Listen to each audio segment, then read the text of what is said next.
Fidget Spinner Opera Debate.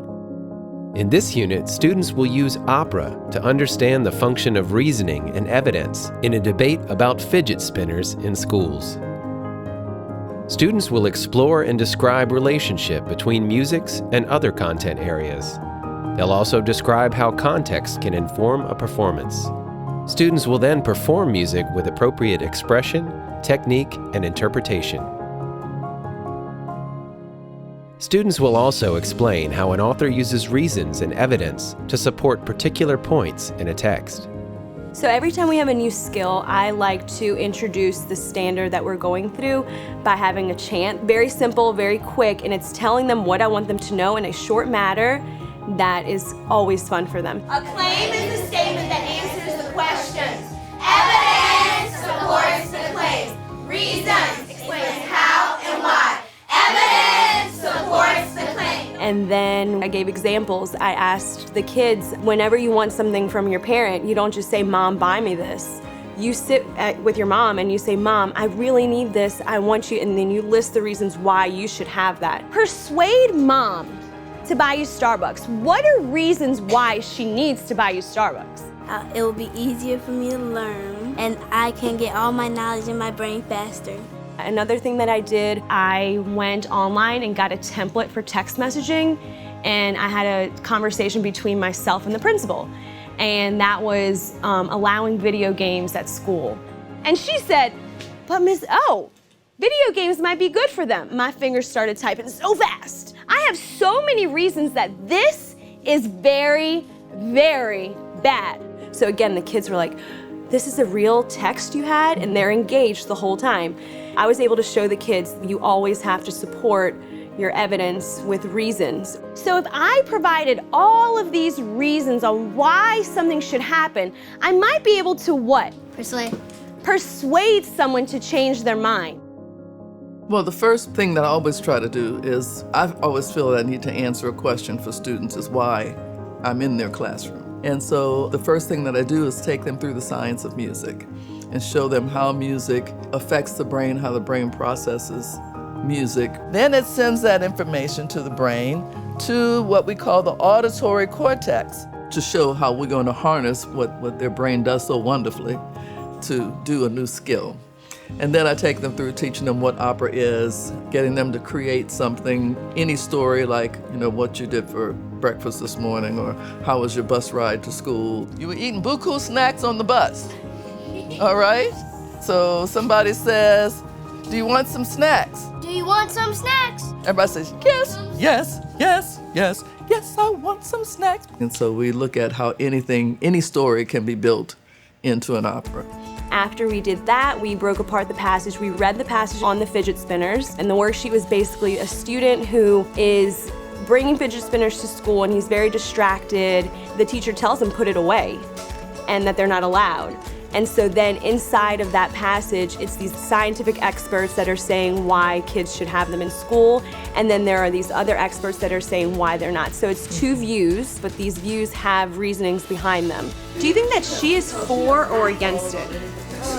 She's for. So we're going to put that her quotation.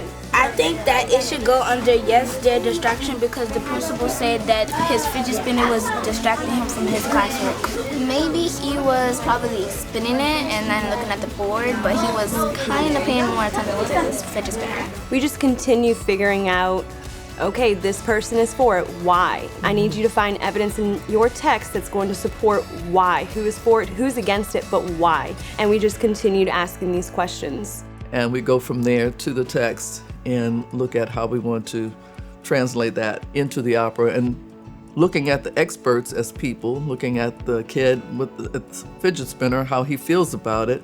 And what was great about the story is also built in this competition. So we've created a fictional competition that the child was preparing to go to, and that's why he really needed to practice anytime he had it in class. And so we gave life to the characters.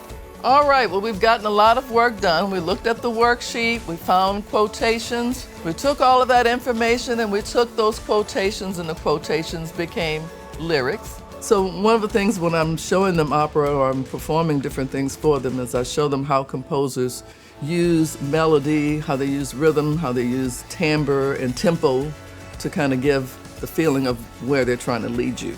So if people are angry about something, they're probably going to sing it faster.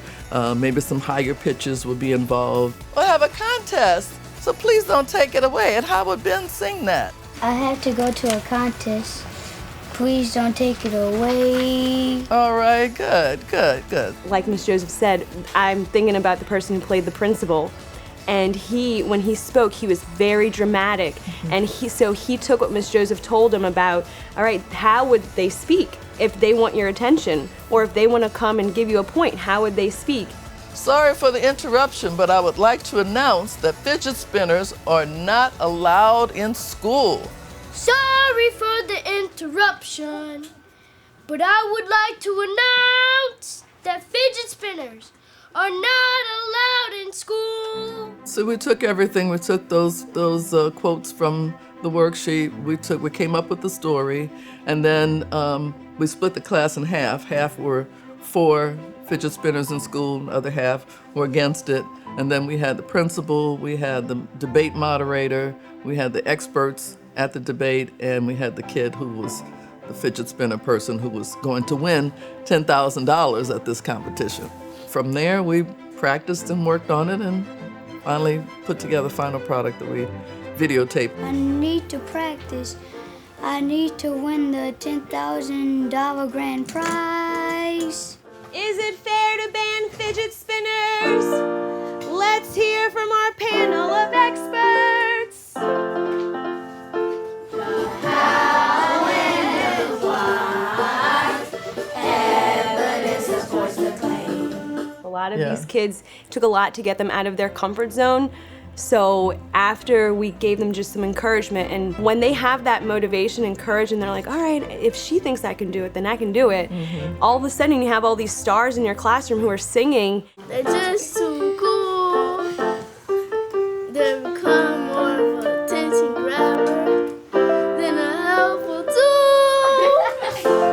I don't have the talent that she has, and I myself had to step out of my comfort zone with Miss Joseph, and she put me on the spot to sing. And I was so proud of her because when I said, we need a debate moderator, and I thought, well, she should be the debate moderator. And I thought she was going to say, absolutely not. But when she did it and they saw her singing, then that really just made everything even better. Our debate subject is close to our hearts. But once they saw me having fun, I think they opened up and were able to perform. Congratulations, Ben. We are proud of you. You know, kids are asked to sit in classrooms all day, every day, sitting in their desk, repeating the same thing over and over again. It's hard. It's tough being a kid. It's tough being 9 and 10 years old, sitting, listening to someone talk about things that you're either not interested in, or it's just hard to comprehend. So whenever you offer them singing, visual arts, movement, it gets them out of their seats and it gives a whole new approach on teaching. You're still teaching, but it's a different way to keep these students engaged and motivated. And I think that if your students are engaged, you're gonna have great results in your classroom because they want to hear what you're saying because it's not the same mundane.